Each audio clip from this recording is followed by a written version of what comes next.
arsalna rusulan min qablika wa ja'alna lahum azwajan wa dhurriyyah. Wa asyhadu an la ilaha illallah wahdahu la syarika lah wa asyhadu anna Muhammadan 'abduhu wa rasuluh sallallahu alaihi wa ala alihi wa ashabihi wa man tabi'ahum bi ihsanin ila yaumiddin. Amma ba'du, para peserta daurah yang dirahmati oleh Allah Subhanahu wa taala, kita bersyukur kepada Allah yang telah mensyariatkan pernikahan sebagai bentuk penjagaan, sebagai bentuk ketentraman, dan juga sebagai bentuk penyempurnaan agama. Salawat dan salam semoga tercurah kepada Nabi kita Rasulullah SAW, teladan agung dalam membangun rumah tangga yang penuh dengan hikmah dan juga kasih sayang. Daurah yang kita ikuti pada hari ini insya Allah akan membahas tentang fikih pernikahan, fikih pernikahan dalam perspektif mazhab Asy-Syafi'i. Mengapa begitu penting? Ya, mengapa begitu penting kita membahas masalah ini? Karena pernikahan itu adalah tidak bisa kita lepas dari kehidupan kita. Ya, pernikahan itu merupakan salah satu hal yang urgent. Ya. Kita nanti mau tidak mau pasti mengalami atau menjalani ikatan pernikahan. Ya, saya yakin ya di antara kita pasti nggak ada yang tidak ingin menikah. Pasti semuanya ingin menikah, atau mungkin sebagian dari kita sudah pernah menikah. Maka dari itu sebelum memulai ikatan pernikahan yang Allah sebut sebagai mitsaqan ghalidha, ikatan yang kuat, ya, maka perlu bagi kita untuk memahami ilmunya, berilmu sebelum beramal. Al-ilmu qabla al-qaul wal amal. Ya, insyaallah pada hari ini kita akan sama-sama belajar tentang fikih pernikahan. Ya, saya di sini sifatnya hanya sharing saja, ya. Mungkin di antara kita sudah banyak ya yang sudah belajar. Nah, ini pada kesempatan kali ini saya hanya mengulang saja, ya, mengulang dan memperkuat, ya, memurojaah kembali apa yang telah kita pelajari sebelumnya. Ya, dan pernikahan itu adalah anjuran, ya, sangat dianjurkan dalam agama kita. Ya, Rasulullah SAW pernah bersabda, ya ma'syaras syabab, man istata'a minkum al-ba'ah fal yatazawwaj. Wahai para pemuda, barang siapa di antara kalian berkemampuan untuk menikah, fal yatazawwaj, maka menikahlah. Fa innahu aghaddu lil basar wa ahsanu lil farji. Karena sesungguhnya pernikahan itu lebih menundukkan pandangan dan juga lebih menjaga kemaluan. Wa man lam yastati' fa 'alaihi bisawm. Dan barang siapa yang belum mampu untuk menikah, maka hendaknya dia berpuasa. Fa innahu lahu wija'. Karena sesungguhnya puasa itu dapat membentengi dirinya. Ini adalah salah satu anjuran yang telah disebutkan oleh Nabi kita, Nabi Muhammad SAW. Kemudian para peserta yang dirahmati oleh Allah Subhanahu Wa Taala, modul yang kita pakai pada hari ini, ya, kami ambil dari modul At-Ta'hil Al-Fiqhi ala Madhhabi Asy-Syafi'i, ya, ditulis oleh seorang ulama yang cukup masih muda umurnya, ya, Syekh Amir Al-Bahjah, ya, ulama di Saudi. Ini kami berusaha translatekan ke bahasa Indonesia supaya mudah difahami. Kita masuk ke pembahasan pertama.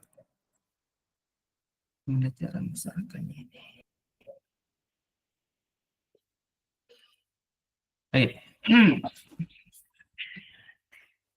Eh, Fikih usrah atau fikih keluarga itu secara umum dibagi menjadi dua, yaitu yang pertama adalah nikah, pernikahan, dan yang kedua adalah al-firaq atau perceraian. Nah, di sesi ini kita akan membahas yang pertama, yaitu nikah, ya, pernikahan.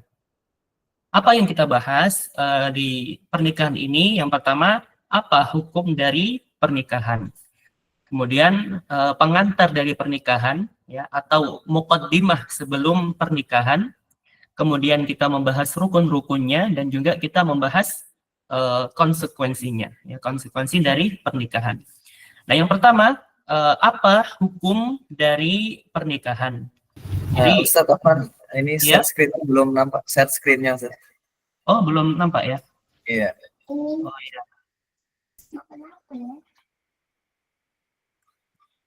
Dulu.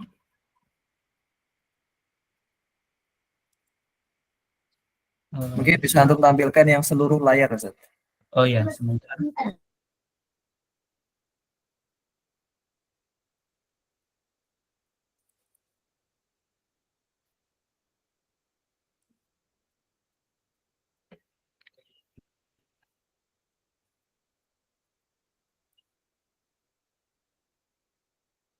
Ini. Sudah tampak? Sudah ya? Nah, sudah Ustaz. Oh ya, baik. Jadi yang pertama kita membahas tentang hukum, ya, hukum dari nikah, hukum dari pernikahan. Jadi ada 5 hukum fikih, ya. Jadi hukumnya itu bisa berbeda-beda, tergantung keadaan. Yang pertama, hukum pernikahan adalah mubah, ya, mubah. Dan ini adalah hukum asal dari pernikahan. Hukum asal pernikahan adalah mubah, ya, boleh. Nah, pernikahan, menikah bisa menjadi wajib bagi siapa? Bagi yang khawatir terjatuh kepada perkara yang diharamkan atau khawatir, ya, khawatir terjatuh pada perzinahan kalau dia tidak menikah. Sedangkan dia sudah memiliki modal, ya, sudah memiliki modal untuk menikah. Apa modalnya? Seperti untuk membayar mahar, dan juga sudah sanggup untuk menafkahi calon istrinya. Maka kalau dia khawatir dirinya terjerumus pada hal-hal yang diharamkan atau zina, maka hukumnya menjadi wajib baginya untuk menikah. Kemudian hukum nikah bisa menjadi sunnah, ya, sunnah bagi siapa? Bagi yang mampu, ya, mampu, dia memiliki modal untuk menikah, namun tidak ada kekhawatiran pada dirinya terjatuh pada hal-hal yang diharamkan. Dia sudah secara finansial sudah oke, ya, sudah mapan, tapi belum ada keinginan belum, ya, dirinya ya yang lebih tahu, ya, tentang keadaan dirinya. Dia nggak khawatir, ya, merasa aman dari hal-hal yang diharamkan, maka pernikahan baginya itu disunnahkan. Kemudian bisa menjadi makruh, ya, bisa menjadi makruh bagi siapa? Bagi yang tidak mampu, yang tidak mampu dan tidak memiliki modal, tidak mampu membayar mahar, tidak mampu untuk menafkahi istrinya. Dan dia tidak ada kekhawatiran terjatuh pada hal-hal yang diharamkan. Nah, ini hukum nikah baginya adalah dimakruhkan, ya, dibenci. Kemudian pernikahan bisa menjadi haram, ya, apabila, ya, dia menikah dengan niat tujuannya ini untuk memberikan mudarat kepada calon istrinya atau istrinya kelak. Seperti apa? Dia menikah niatnya cuma ingin menghilangkan keperawanan seorang wanita. Ini niatnya cuma ingin menghabiskan seluruh perawan di muka bumi, mah. Kayak gini, ini haram, ya. Haram nikah baginya, ya, karena niatnya ingin memudaratkan calon istrinya atau istrinya kelak. Jadi hukum pernikahan itu berbeda-beda, ya, tergantung situasinya, tergantung keadaannya. Kemudian kita lanjut ke slide berikutnya. Nah, muqaddimah ya, muqaddimah pengantar dari nikah adalah khitbah ya. Khitbah atau biasa kita kenal lamaran ya, lamaran. Nah, hukum dari khitbah sendiri adalah disunnahkan ya. Jadi tidak wajib ya, tidak wajib sebelum nikah itu melamar ya. Jadi hukumnya adalah disunnahkan. Tapi sebaiknya ya, karena sunnah ya kita dianjurkan untuk melakukannya ya. Kemudian ada beberapa keadaan yang diharamkan untuk melakukan khitbah. Yang pertama adalah melamar wanita yang sedang dalam masa iddah. Melamar wanita yang sedang dalam masa iddah yang ditalak 1 atau ditalak 2 oleh suaminya. Atau dikenal dengan istilah talak raj'iyah ya. Talak raj'iyah. Jadi misalkan ada seorang istri yang ditalak oleh suaminya, belum selesai masa iddah, ya, datang laki-laki lain ingin melamar si wanita ini, maka hal ini diharamkan, ya, karena belum selesai masa iddahnya. Karena ketika masih dalam masa iddah, ya status seorang istri, seorang perempuan itu statusnya masih menjadi istri, ya, ketika masih dalam masa iddah, ya, jadi tidak boleh dilamar oleh laki-laki lain. Khitbahnya ya itu baik secara sindiran ya, secara sindiran ta'rid atau secara terang-terangan ya, secara tasrih.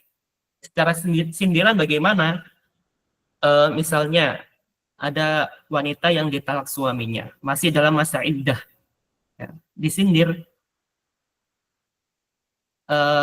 tenang ya, kamu habis cerai ya sama suamimu, tenang masih banyak kok laki-laki lain. Nah, kayak gitu merupakan sindiran ya, ta'rid. Atau ini, nanti kalau sudah selesai iddah aku siap kok ya, aku siap dan mampu. Nah, ini ya, melamar secara ta'rid, sindiran, atau secara terang-terangan ya, kamu habis dicerai ya sama suamimu 2 hari yang lalu, ayo aku mau menikahimu. Nah, ini tidak dibolehkan ya, tidak dibolehkan. Kemudian keadaan yang diharamkan khitbah yang kedua adalah melamar wanita yang sedang dalam masa iddah selain raj'iyah ya, selain raj'iyah. Jadi selain raj'iyah berarti tertalak bain ya, atau ditinggal mati suaminya, akan tetapi masih dalam masa iddah ya, suaminya meninggal, kemudian belum habis masa iddah ya, datang seorang pria ingin melamarnya, maka ini tidak dibolehkan ya, secara tasrih, secara terang-terangan. Adapun secara ta'rid, secara sindiran, maka dibolehkan ya. Ini kasusnya pada wanita yang ditinggal mati suaminya. Ditinggal mati suaminya boleh melamar secara ta'rid, secara sindiran. Misalnya sebulan ya, 1 bulan setelah suaminya meninggal, wanita didatangi oleh pria lain. Saya turut berduka cita atas meninggalnya suamimu ya. Nanti kalau sudah selesai masa iddah tolong kabari saya ya. Nah, itu khitbah secara sindiran, maka ini dibolehkan. Adapun secara tasrih, secara terang-terangan, maka tidak dibolehkan. Kemudian diharamkan khitbah ya dalam keadaan melamar wanita yang sudah dilamar oleh saudaranya ya, telah dilamar oleh orang lain ya. Ada seorang melamar wanita ya, dan lamarannya diterima, cuma belum melaksanakan akad nikah, maka dalam keadaan seperti ini tidak boleh dikhitbah atau dilamar oleh pria lain ya. Diselesaikan dulu sampai nanti terjadi akad nikah atau tidak, maka dia boleh, kalau misalkan tidak jadi akad nikah, maka boleh menghitbah, melamar wanita seperti ini. Ini kasusnya kalau ini ya, lamarannya itu diterima. Kalau misalkan dia dilamar pria, tapi nggak ada jawaban, ya sah-sah saja, ya sah-sah saja. Apalagi kalau sudah melamar ditolak, ya bolehlah pria lain melamar wanita ini. Kemudian kita masuk ke masalah nazar, ya nazar, memandang wanita yang dilamar. Syaratnya ada 5. Yang pertama adalah kita mencukupkan pada wajah dan telapak tangan saja. Ya, nazarnya hanya sebatas wajah dan telapak tangan, tidak lebih. Ya, tidak sampai apa? Aku mau lihat rambutmu dong, kayak gimana, bergelombang atau lurus atau gimana. Nah ini nggak boleh. Jadi cukup mencukupkan pada wajah dan telapak tangan saja. Insya Allah wajah dan telapak tangan ini sudah apa? Sudah mewakili ya, sudah mewakili seluruh tubuhnya. Kemudian syarat nazar tidak ada khalwat, tidak berdua-duaan, ya tidak berdua-duaan. Misalkan ada wanita yang ingin dilamar, "Ukhti, ayo kita pergi ke hotel, mesan kamar, kita nazar saling melihat, nanti kalau cocok aku lamar kamu, kalau tidak cocok ya sudah." Nah ini nggak boleh ya, tidak boleh berdua-duaan, tidak boleh berkhalwat, harus ada wali dari si wanita. Kemudian berazam untuk melamarnya, bertekad kuat untuk melamarnya. Jadi bukan coba-coba, bukan cuma main-main saja. Ya, dia azam untuk melamarnya, dia berazam untuk menikahinya. Kemudian termasuk yang diperbolehkan untuk melihat, ya termasuk yang diperbolehkan untuk dilihat. Kemudian tidak ada dugaan kuat bahwa ia akan ditolak lamarannya, ya tidak ada dugaan kuat bahwa ia akan ditolak lamarannya. Kalau misalkan dia melamar wanita A, tapi dia yakin bahwa lamarannya akan ditolak, maka ya jangan, ya tidak boleh sembarangan nazar, ya. Jadi tidak boleh melihat jika ia sudah yakin akan ditolak lamarannya. Ya, dan hukum asal dari memandang wanita dalam mazhab Syafi'i itu dilarang, ya kecuali ada hal-hal khusus seperti begini, akan menikah atau dalam muamalah, nah itu boleh, ya boleh. Kemudian kita masuk ke rukun nikah. Jadi rukun nikah ini adalah hal yang harus ada, ya harus ada ketika pernikahan. Kalau tidak ada salah satu dari rukun ini, maka pernikahannya tidak sah, ya, tidak sah. Dan di setiap rukun-rukun itu ada syarat-syaratnya, ya. Sekalian, di setiap rukun ini ada syarat-syaratnya. Rukun nikah yang pertama adalah calon suami dan istri, ya, calon mempelai. Kemudian rukun nikah selanjutnya adalah sighoh, ya. Kemudian saksi dan juga wali, ya. Saksi nanti syarat-syaratnya kita bahas. Sekarang kita masuk ke rukun yang pertama, yaitu calon suami dan istri, ya. Nah, disyaratkan bagi calon suami keadaannya tidak sedang ihram, tidak sedang melaksanakan haji atau umroh. Ya. Banyak ini beredar di media sosial nikah di Masjidil Haram, ya, nikah di depan Ka'bah. Apakah yang hal seperti ini boleh? Ya boleh kalau tidak sedang ihram, ya boleh kalau dia tidak sedang ihram. Tapi kalau dalam keadaan dia ihram, memakai pakaian ihram, maka tidak dibolehkan untuk melangsungkan akad nikah. Kemudian dilakukan secara ikhtiar, ya, sukarela, tidak dipaksa, ya, tidak dipaksa.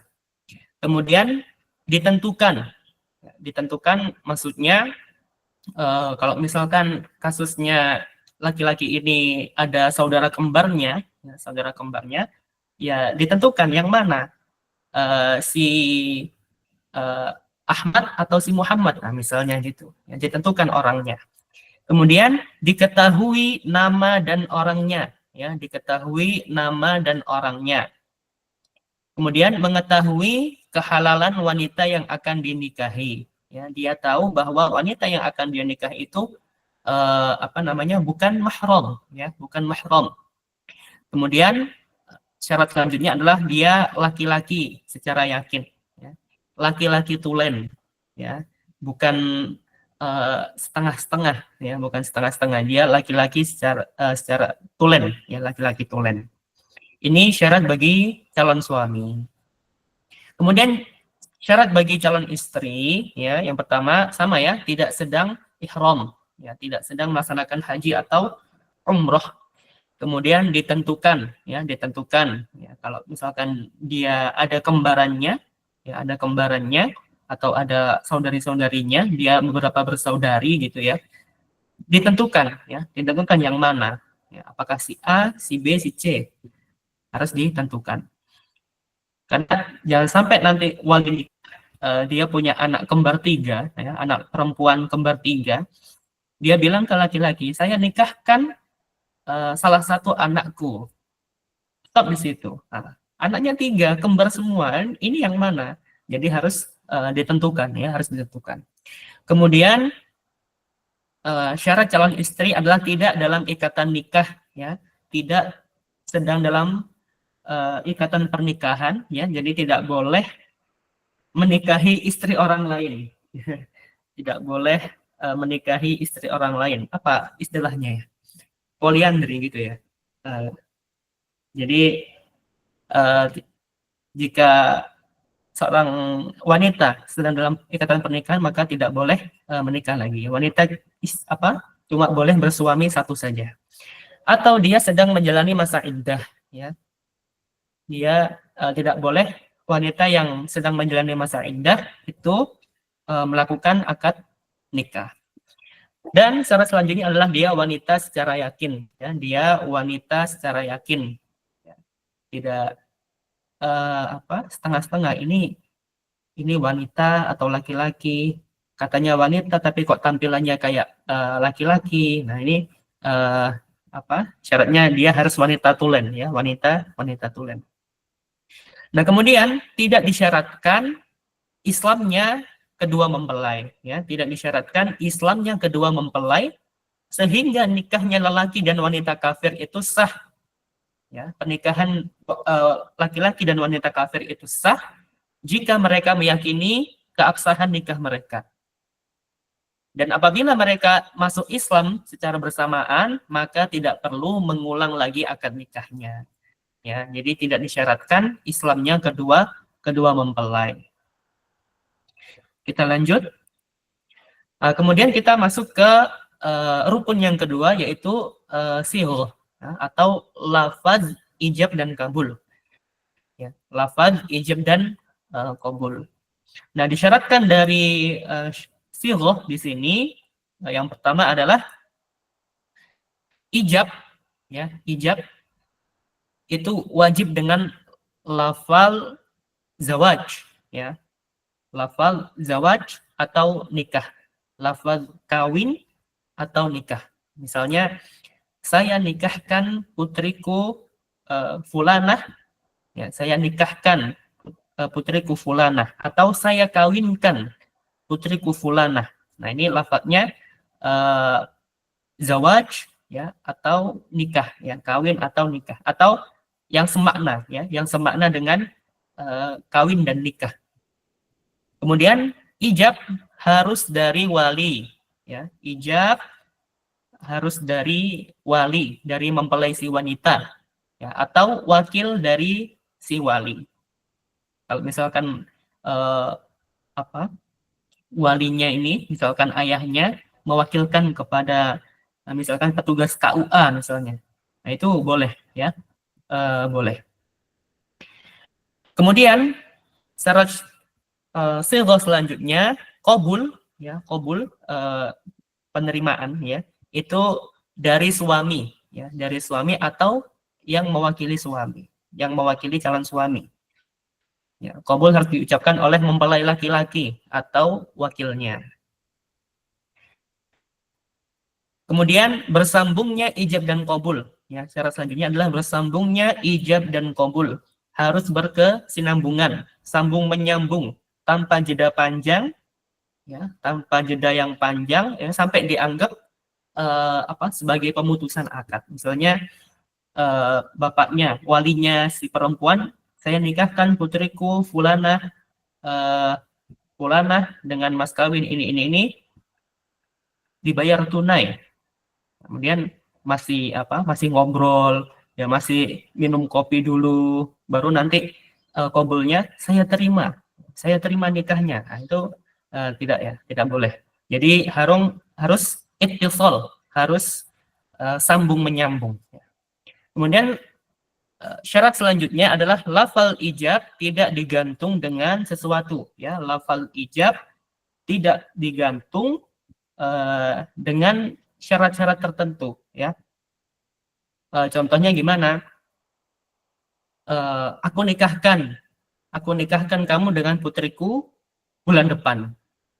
Nah, atau aku nikahkan putriku denganmu kalau kamu sudah lunasi hutangmu, nah, misalnya. Nah, ini tidak, ya. Jadi harus munjiz, ya.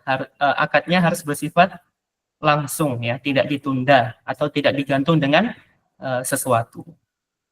Nah, ini tentang silghah. Kita masuk ke rukun selanjutnya, yaitu saksi, ya. Saksi dalam pernikahan. Saksinya harus 2 orang, ya. Saksinya harus 2 orang dengan syarat-syarat sebagai berikut. Yang pertama, dia harus Islam. Ya, saksi 2 orang, agamanya harus Islam. Kemudian dia harus adil, ya, adil. Kemudian merdeka, bukan budak, ya, bukan budak. Kemudian laki-laki, ya, saksi harus laki-laki. Kemudian baligh, ya, sudah baligh. Kemudian berakal, ya, tidak gila, ya, tidak gila atau tidak pikun yang parah misalkan. Kemudian mampu bicara, ya, saksinya harus mampu berbicara, mampu mendengar, mampu melihat, dan saksi bukan orang yang menjadi wali atas mempelai, ya. Jadi wali dan saksi ini harus orang yang berbeda, ya. Nggak boleh wali merangkap saksi, jadi harus orangnya berbeda. Kita lanjut ke rukun selanjutnya, yaitu wali, ya, wali. Wali, ya, ini pihak yang berwenang, ya, pihak yang berwenang untuk menikahkan perempuan, dan disyaratkan bagi wali yang pertama adalah baligh, ya, baligh dan berakal. Kemudian laki-laki, ya, laki-laki yang nggak boleh misalkan ibu menikahkan anaknya, tidak boleh, ya, harus laki-laki. Kemudian hurriyah, merdeka, ya, bukan budak. Kemudian wali bukan orang yang fasik, wali bukan orang yang fasik atau bukan orang yang terhajar, terboikot karena safah, ya. Wali bukan orang yang fasik, banyak melakukan dikenal, ya, dikenal orang yang suka melakukan dosa besar. Kemudian wali, syarat wali selanjutnya adalah sukarela, tidak dipaksa, ya, tidak dipaksa. Misalkan ada seorang ayah, ya, ada seorang ayah punya hutang kepada rentenir, misalkan. Seorang ayah punya hutang kepada rentenir. Nah, si rentenir ini bilang, hutangmu aku anggap lunas, ya, hutangmu aku anggap lunas, tapi kamu harus menikahkan putrimu denganku. Nah, ini kan dipaksa, ya, tidak sukarela, maka nggak boleh, ya, nggak boleh. Kemudian si wali, ya, tidak sedang ihram, tidak sedang menjalankan ibadah haji dan umroh, kemudian tidak rusak akalnya karena sudah tua renta atau karena gila. Kemudian syarat selanjutnya adalah hubungan kerabat selain anaknya, ya, hubungan kerabat, masih memiliki hubungan kerabat selain anaknya. Jadi anak laki-laki meskipun sudah balik itu tidak bisa menikahkan ibunya, ya. Nah, ini syarat dari wali, ya, syarat dari wali. Nah, kemudian ada wanita-wanita yang haram untuk dinikahi, ya. Ada dua macam, ada yang haram dinikahi selamanya, ada yang haram dinikahi untuk sementara waktu. Nah, untuk wanita yang haram dinikahi selamanya itu sebabnya ada 4, ya. Ada sebab nasab, ada sebab persusuan, ya, ada sebab pernikahan, ada sebab mula'anah, ya, li'an, saling melaknat. Ini haram dinikahi selamanya. Kemudian ada yang haram dinikahi untuk sementara waktu, ya, karena sebab tertentu. Karena sebab tertentu. Kemudian bila sebab tersebut sudah nggak ada, maka keharamannya hilang, boleh dinikahi. Nah, kemudian wanita yang haram dinikahi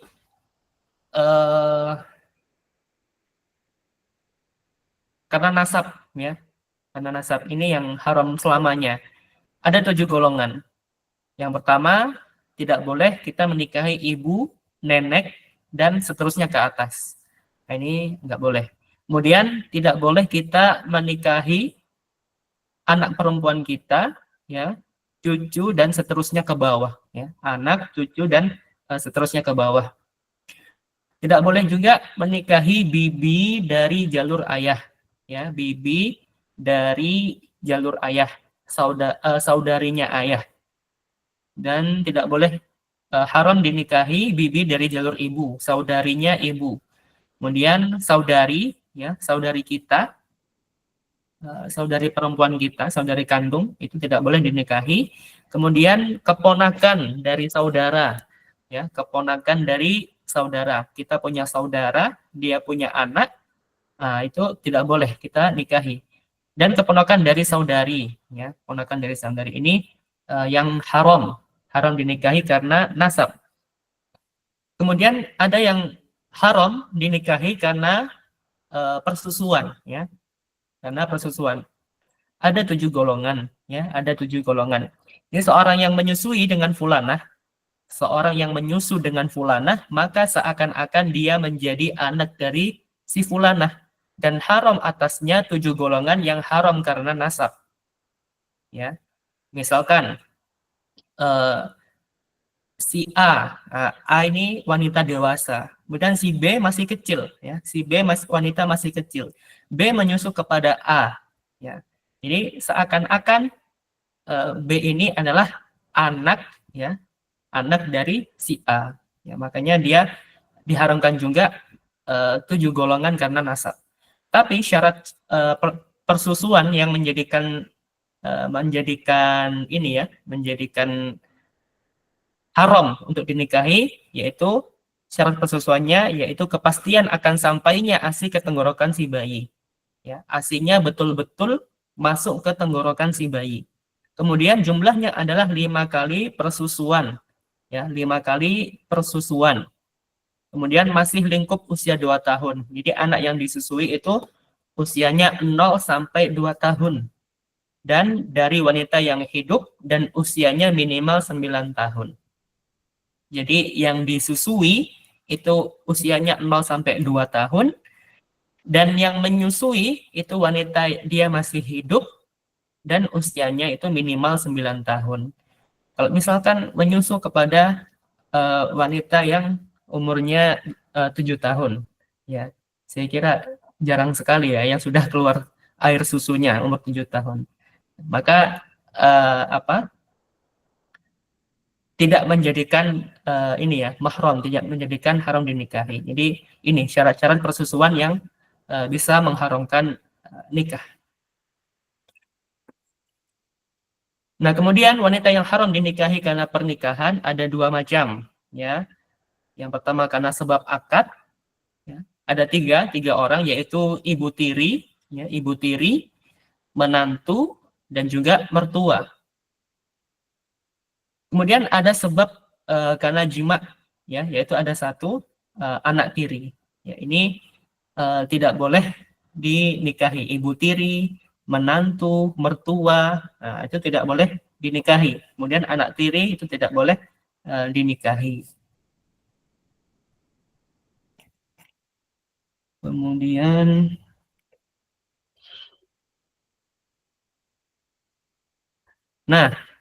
wanita-wanita yang haram dinikahi untuk sementara waktu, ya, wanita-wanita yang haram dinikahi untuk sementara waktu ada 5 sebab. Sebab yang pertama, karena dia masih terikat dengan hak orang lain, ya, dia masih terikat dengan hak orang lain. Siapa? Ya, istri orang lain. Ya, selama masih menjadi istri orang lain, maka dia haram untuk dinikahi. Kemudian wanita yang sedang menjalani masa iddah, ya, itu tidak boleh dinikahi. Kemudian sebab yang kedua adalah penggabungan dua wanita, ya. Penggabungan dua wanita. Siapa? Saudarinya istri. Misalnya istri kita punya saudari perempuan. Kita ingin poligami menikahi saudarinya si istri, maka nggak boleh, ya, tidak boleh. Kemudian bibi istri, ya, bibinya istri kita.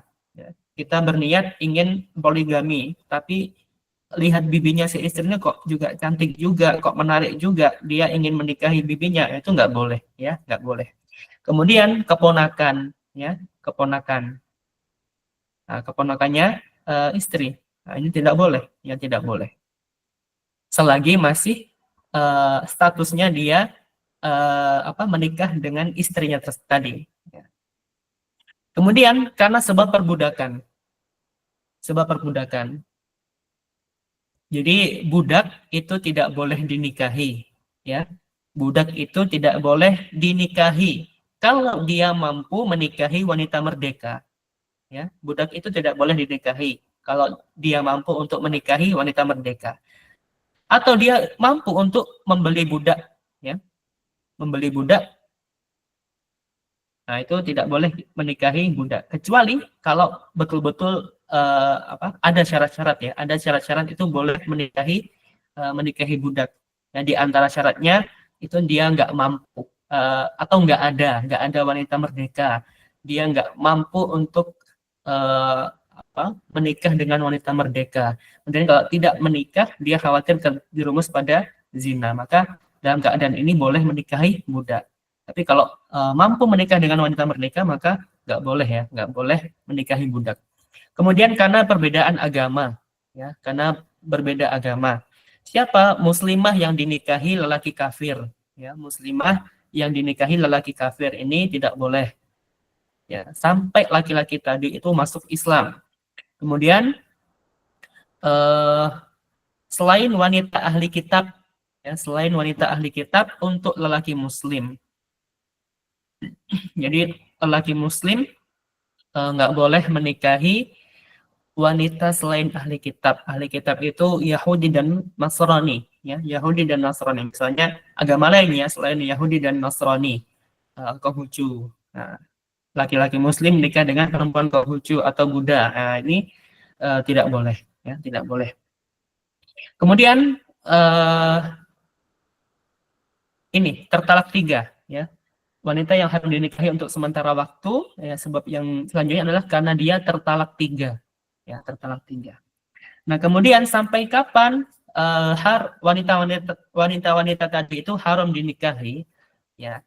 Jadi istri orang lain atau yang sedang menjalani masa iddah, dia nggak boleh dinikahi sampai cerai dengan suaminya dan selesai masa iddahnya. Ya, kalau sudah cerai dan selesai masa iddahnya, maka boleh menikah dengannya. Wanita yang haram karena jima, ya, wanita yang haram karena jima. Bila sampai kapan? Kalau istri tertalak 3, ya, meskipun belum selesai masa iddahnya, itu boleh, ya, boleh. Misalkan ada wanita ditalak 3 oleh suaminya, ya, ditalak 3 oleh suaminya, maka jatuh talak bain kubro, ya, talak bain kubro. Jadi dia boleh langsung dinikahi oleh orang lain, ya, boleh langsung dinikahi oleh orang lain. Bila istri tertalak raj'i, ya, bila istri tertalak raj'i, talak 1 dan 2 dan selesai masa iddah, ya, selesai masa iddah. Nah, ini baru boleh dinikahi. Kalau tertalak 3, meskipun belum selesai masa iddah itu boleh langsung dinikahi, tapi kalau talak raj'i, talak 1 dan 2, dia harus selesai dulu masa iddahnya. Jangka waktunya berapa lama nanti kita bahas di iddah, ya. Kemudian budak, ya, budak. Nah, ini boleh menikahi budak dengan 3 syarat. Yang pertama, tidak mampu membayar mahar untuk wanita merdeka atau tidak mampu untuk membeli budak. Kemudian syarat yang kedua, takut terjatuh pada zina bila tidak menikah. Kemudian 3, budaknya itu seorang muslimah, agamanya Islam. Ini baru boleh. Kemudian wanita yang tertalak 3, ya, wanita yang tertalak 3, dia maksudnya suami pertamanya itu boleh menikahinya kembali, bisa menikahinya kembali, tapi dia dinikahi oleh orang lain, lalu dijima, disetubuhi, lalu dicerai, ya, dicerai dan sudah selesai masa iddahnya. Baru suami pertama yang mentalak 3-nya itu bisa menikahi kembali mantan istrinya. Tapi tidak boleh ini, ya, tidak boleh direkayasa, ya, harus natural. Misalnya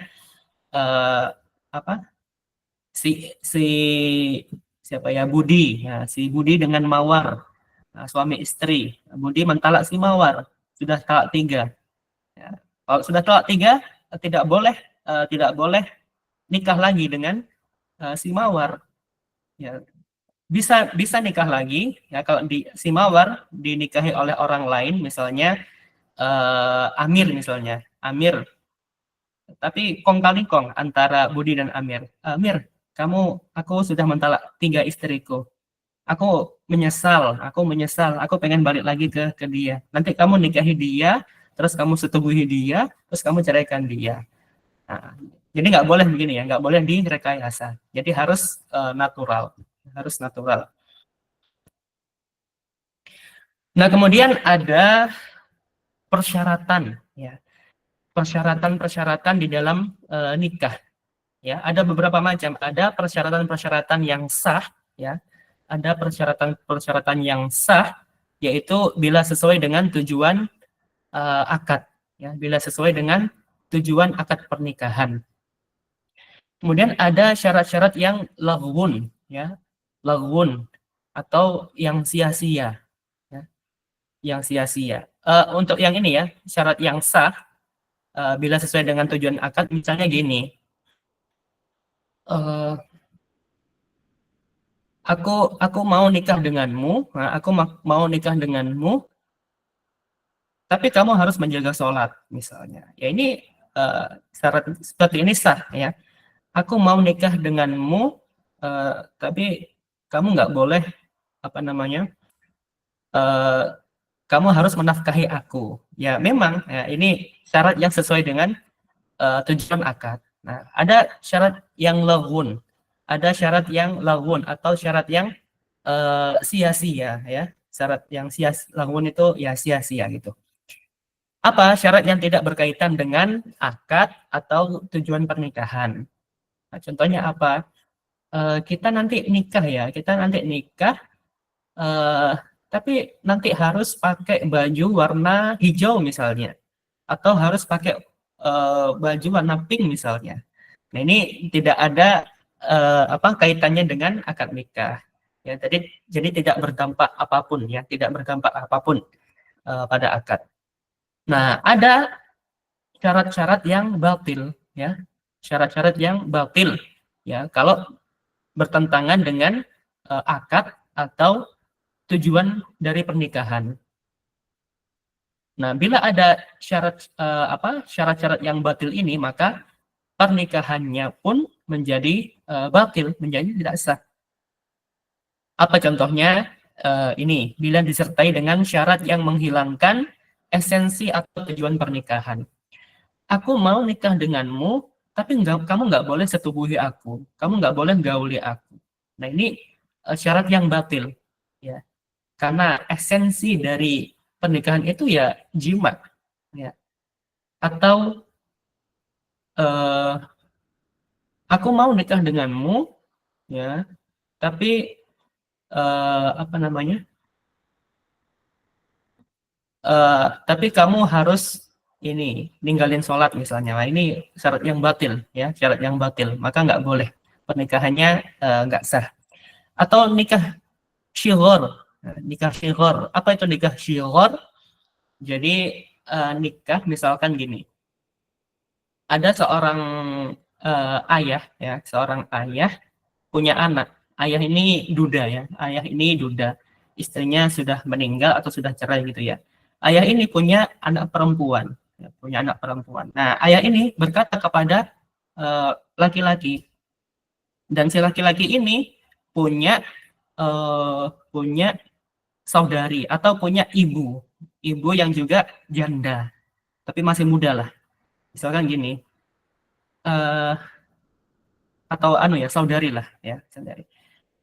Misalkan, Fulan, aku mau nikahkan putriku denganmu, ya, aku mau nikahkan putriku denganmu, tapi kamu juga harus menikahkan, misalkan, saudarimu denganku. Nah, ini tidak boleh, ya, ini namanya nikah syighar, ya, nikah syighar. Kemudian digantungkan dengan sesuatu, ya, digantungkan dengan sesuatu. Misalkan eh, aku mau nikah denganmu, ya, aku mau nikah denganmu, tapi kamu harus apa nih? Kamu harus eh, jalan dulu sejauh 100 kilometer misalnya. Nah, ini tidak, ya, pernikahannya batil, ya, pernikahannya batil. Juga nikah mut'ah, ya, nikah mut'ah. Apa itu nikah mut'ah? Yaitu nikah yang terbatas waktu atau kawin kontrak, ya, kawin kontrak. Aku mau nikah denganmu, ya, kita nanti nikah tapi cuma 1 bulan saja. Atau kita nikah tapi nanti setelah 2 tahun kita cerai. Nah, ini tidak boleh, ya, tidak boleh. Pernikahannya batil. Kemudian pernikahannya batil bila disertai dengan syarat khiyar, ya, syarat khiyar. Misalkan nanti kalau aku menemukan aib padamu setelah menikah, kita cerai ya, misalnya gitu. Nah, ini nggak boleh, ya, tidak boleh. Kemudian pernikahan batil yaitu menikah dengan mahram, ya, menikah dengan mahram, pernikahannya batil, nggak sah. Baik mahram karena nasab, karena persusuan, ya, atau nikah dalam keadaan ihram atau masih dalam keadaan iddah. Maka kalau dia masih menjalankan akad nikah, maka nikahnya tidak sah.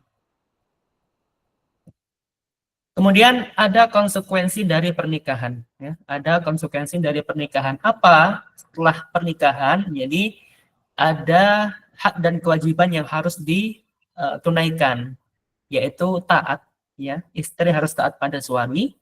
Kemudian suami wajib memberikan nafkah, ya. Istri berhak mendapatkan nafkah. Kemudian suami harus menyediakan tempat tinggal, ya, atau menginap, ya, menginap baitutah. Bila suaminya punya lebih dari 1 istri, maka digilir, ya, digilir. Kemudian ada kewajiban suami untuk menjima istrinya, ya. Istri juga punya hak untuk dijima. Kemudian anjuran untuk walimah, ya, anjuran untuk melaksanakan walimah, dan juga suami wajib membayar mahar dan istri berhak menerima mahar. Ini adalah konsekuensi dari pernikahan. Nah, membicarakan tentang masalah mahar, ya, yang wajib diberikan. Jadi mahar itu sunnahnya adalah disebutkan, ya, disebutkan ketika akad. Ya, kita sudah sering dengar kan, aku nikahkan putriku Fulanah binti Fulanah denganmu dengan mas kawin dengan mahar ini. Nah, itu dianjurkan, ya, disunahkan disebutkan ketika akad. Nah, ada beberapa macam, ya, ada beberapa macam mahar. Yang pertama adalah mahar musamma, ya, mahar musamma, yaitu mahar yang disebutkan ketika akad. Mahar yang disebutkan ketika akad. Jadi kalau maharnya disebutkan ketika akad, misalnya seperangkat alat sholat, maka ya itu yang harus diberikan kepada si istri. Ada pula mahar misli. Nah, mahar misli. Apa? Mahar yang tidak disebutkan ketika akad. Ya, mahar yang tidak disebutkan ketika akad telah terjadi jima, ya, dan telah terjadi jima.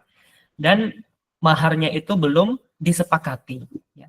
Belum disepakati antara suami istri. Ya. Jadi tidak disebutkan ketika akad nikah, sudah berjima antara suami istri dan belum ditentukan.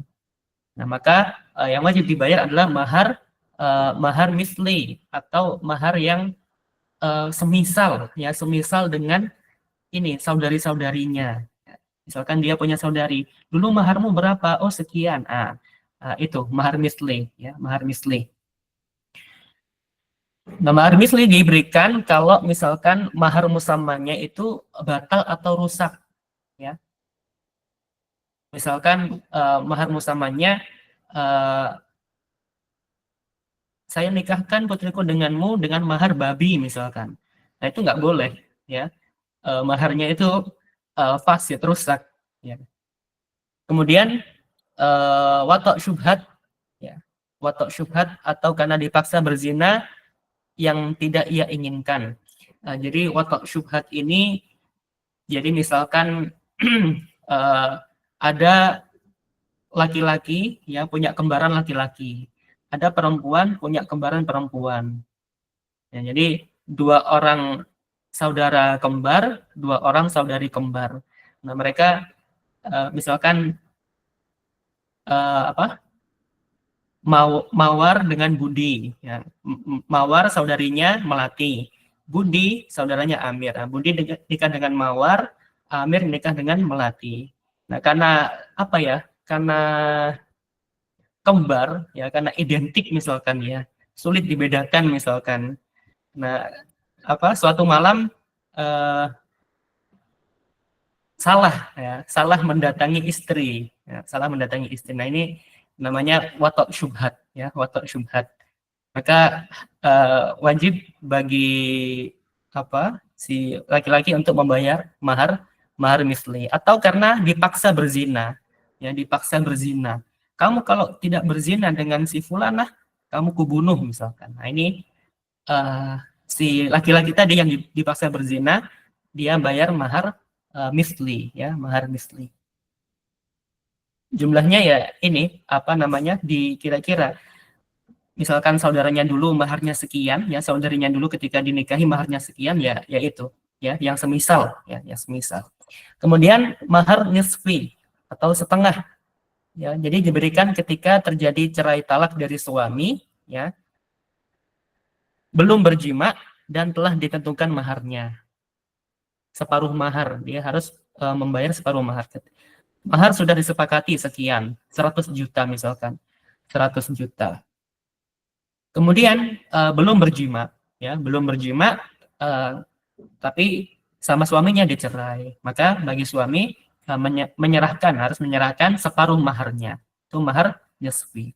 Kemudian ada namanya mut'ah, ya, ada namanya mut'ah. Apa? Jadi diberikan, ya, jika terjadi cerai talak dari suami, ya, selama tidak sampai mewajibkan setengah mahar, ya. Mut'ah itu kayak hadiah, hiburan, ya, hiburan bagi seorang istri yang ditalak oleh suaminya. Selama tidak sampai mewajibkan si istri yang tertalak tadi tidak sampai mewajibkan setengah mahar. Jadi mut'ah itu mut'ah itu terserah suami mau kasih berapa, ya. Terserah suami mau kasih berapa. Dan tidak wajib membayar mahar, ya, tidak wajib membayar mahar bila cerai atas permintaan istri, ya, bila cerai atas permintaan istri dan belum berjima, ya, belum berjima. Istri nikah baru 1 hari, belum dijima, istrinya minta cerai, maka tidak wajib, ya, untuk membayar mahar. Atau cerai talak dari suami karena istri nusyuz, membangkang, ya, membangkang, tidak taat pada suami, maka tidak wajib, ya, tidak wajib untuk membayar mahar. Oh ya, ini masih banyak sebetulnya ya materinya. Gimana Ustadz Fandi? Kita istirahat dulu atau dilanjut ya? Kurang berapa slide Ustaz mungkin? Van? Untuk yang ini, oh ya, 3 slide ini, Ustadz. Bagaimana Ustaz kalau diteruskan sedikit Ustaz? Oh ya, baik. Sedikit ya, saya agak ngebut sedikit. Kita membahas tentang al-istimta', bersenang-senang, ya, bersenang-senang atau jima. Ya. Ada beberapa permasalahan dalam hal ini. Hukumnya, ya, jima ini adalah hak atas pasangan suami istri, ya, yang wajib untuk ditunaikan. Ya. Kadar wajibnya berapa? Ya, jadi bagi suami itu tidak ada pembatasan, ya, tidak ada pembatasan. Jadi berapapun ya sesuai kehendak suami lah. Akan sehari sekali atau berapa itu tidak ada pembatasan, ya, tidak ada pembatasan. Kemudian bagi istri, ya, kadar wajibnya yaitu setiap kali, ya, setiap kali diajak oleh suaminya. Jadi ketika istri diajak berhubungan dengan suaminya, dia wajib untuk menyerahkan dirinya, ya, selagi tidak menyebabkan mudorot atau sampai melalaikan kewajiban, ya. Misalkan sudah waktunya sholat subuh misalkan, sudah waktunya sholat subuh. Nah, si istri diajak berhubungan dengan suaminya, ya, kalau berhubungannya durasinya sampai lama gitu, sampai melalaikan sholat subuh, maka ya tidak boleh seperti ini ya. Jadi ya, kewajiban bagi istri yaitu setiap kali diajak oleh suaminya itu harus menunaikan, ya, selagi tidak membuat dia memudaratkan dirinya, ya. Kemudian haram berjima, ya, haram berjima ketika istri haid atau nifas, ya. Solusinya bagaimana? Yaitu bersenang-senang selain pada ini antara pusar dan lutut, ya. Kemudian yang diharamkan adalah jima di lubang dubur. Ini diharamkan. Dan adab-adabnya, ya, adab-adab dalam berjima adalah membaca zikir atau doa yang disunahkan. Di antara doa yang dianjurkan adalah Bismillah, Allahumma jannibna syaiton wa jannibi syaiton ma razaqtana. Kemudian adab selanjutnya yaitu tidak mencabut kemaluannya sebelum istri selesai dengan hajatnya. Ini di antara adab. Sebentar ya. Oke, kita lanjut sedikit. Nah, kemudian sebab-sebab wajibnya nafkah, ya, sebab-sebab wajibnya nafkah. Jadi kadar wajib nafkah yaitu nafkah itu wajib, ya, wajib tapi sesuai dengan kemampuan, ya, sesuai dengan kemampuan. Nah, sebab-sebab wajibnya nafkah itu ada 3. Yang pertama karena pernikahan, ya, karena kepemilikan dan karena kekerabatan. Yang karena pernikahan yaitu nafkah wajib diberikan kepada istri. Bagi suami yang kaya kadarnya adalah 2 mud, ya, 2 mud per hari. Kemudian bagi suami yang miskin 1 mud, ya, 1 mud per hari.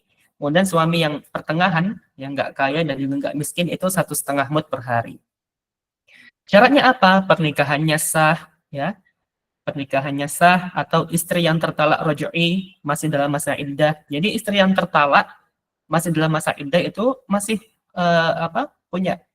suami masih punya kewajiban untuk menafkahi istrinya, ya. Atau istri hamil yang tertalak, nah itu masih wajib dinafkahi. Kemudian istri menyerahkan diri sepenuhnya atau taat pada suami. Jadi selama istri masih taat pada suami, dia wajib untuk diberikan nafkah. Kemudian sebab yang kedua adalah karena kepemilikan, ya, karena kepemilikan, yaitu setiap yang punya ruh atau nyawa.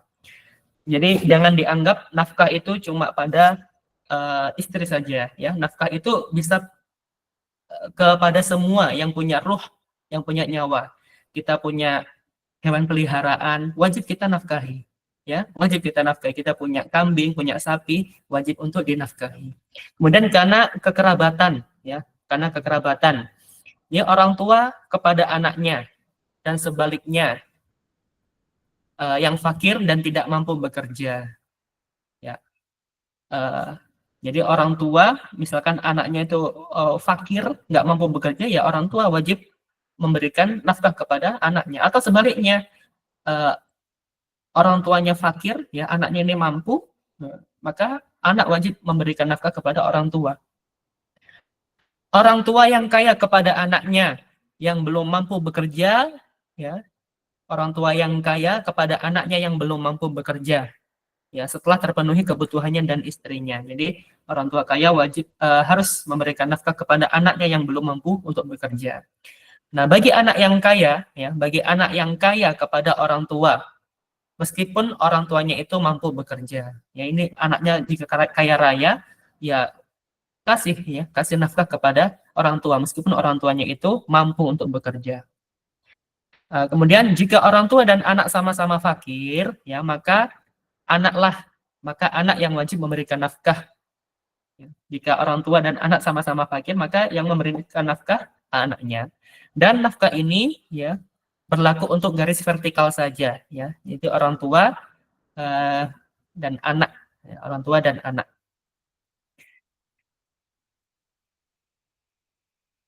Nah, kemudian ada jenis-jenis nafkah, ya, yaitu berupa makanan, ya, makanan pokok serta lauk pauknya. Kalau kita di Indonesia beras, ya, dan lauk pauknya juga. Kemudian pakaian yang cukup untuk 2 musim, ya, pakaian yang cukup untuk 2 musim, musim panas dan musim dingin. Kemudian ada berupa tempat tinggal, ada berupa alat kebersihan, perabot dan juga pembantu. Nah, ini dia akhir dari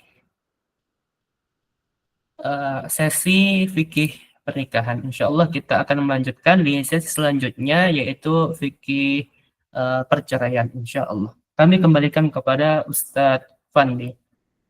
Wassalamualaikum warahmatullahi wabarakatuh. Jazakallah khairan atas penyampaian dan faedah-faedah yang sudah disampaikan. Ustaz Khairul Anwar. Ikhwah dan asatidzah sekalian, mungkin kita rehat sejenak sekitar 15 menit atau sampai 20 menit untuk melanjutkan nanti di sesi berikutnya, fikih sirah di sesi pukul 10 sampai 11 insya Allah. Dan mungkin nanti pertanyaan dan saran dan sebagainya nanti kita akan akhirkan di akhir sesi mungkin insya Allah. Demikian. Baik. Kita tutup dengan doa kafaratul majelis. Subhanakallahumma wa bihamdik, asyhadu an la ilaha illa anta, astaghfiruka wa atubu ilaik. Untuk linknya nanti tetap menggunakan link ini ya. Linknya tidak berubah. Jadi mungkin rehatnya bisa tetap di link Google Meet ini. Barakallahu fiik.